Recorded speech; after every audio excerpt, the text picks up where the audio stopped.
पानी हमरा से किए करे छ मनमानी चढ़ल जवानी चुआई छ पानी हमरा से किए करे छ मनमानी सबका से नीमन छ तोहर समान सबका से नीमन छ तोहर समान खोलले हगे छौरी चितपट के दुकान लेवे खातिर आई बउगे रोज दाना खोल ले गे छौरी चितपट के दुकान लेवे खातिर आई बउगे रोज दाना खोल ले गे छौरी चितपट के दुकान लेवे खातिर आई बउगे रोज दाना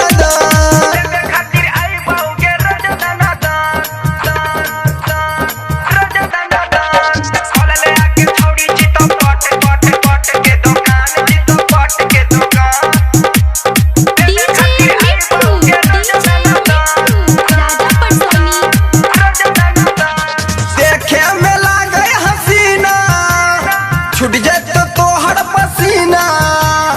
गदरल छियौ तोर जवानी छौरा सब कर देतौ पानी देखे में लागे हसीना छूट जात तोहर पसीना गदरल छियौ तोर जवानी छौरा सब कर देतौ पानी किए दिखाबै छै तू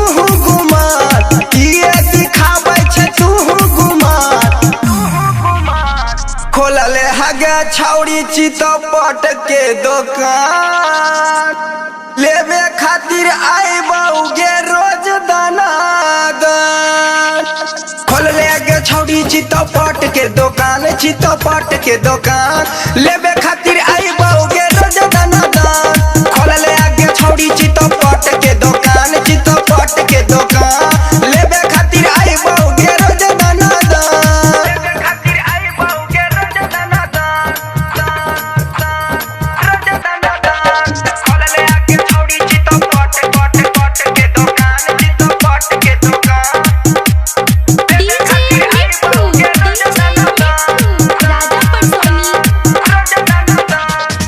जेबी में तुन के पाला हो जतो गाँव में हाला अमर बिहारी के छोड़ के गया पड़ गेली मोनू के गाला पर जेबी में तुन के पाला हो जतो गाँव में हाला अमर बिहारी के छोड़ के गया पड़ गेली मोनू के गाला किया हो छै गे तू परेशान